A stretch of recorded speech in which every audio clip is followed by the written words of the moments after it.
कि नहीं हम के मरली माई नहीं गरियावली, अरे नहीं गरियावली हो। नहीं कैनी कबहू तिरस्कार न हो राम, किया हो राम रे। नहीं कैनी कबहू तिरस्कार न हो राम। बारे बाबा हमरे अंगनवा एगो साधु बाबा अइलन, अरे साधु बाबा अइलन हो।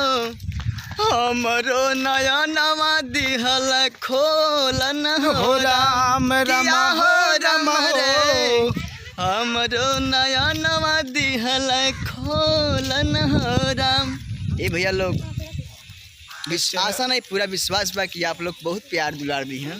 चैनल के सिंगर अमर उत्पत्ति और भैया के ऊपर योगेश लाल यादव बोला, योगेश लाल यादव के ऊपर अब आशीर्वाद बनाई हैं। और इस चैनल को सब्सक्राइब और लाइक कीजिए। हाँ सब्सक्राइब लाइक जरूर करिए भैया लोग, धन्यवाद। अरे की गाना रो भैया कि माई के करनवा भर थरी बनी गइल जोगी आहो, वाला जो चला था बनी गइल जोगी आहो। और कौन गाना गाएगा? नया वाला जो आएगा इसके बाद होगा ना दूसरा वाला।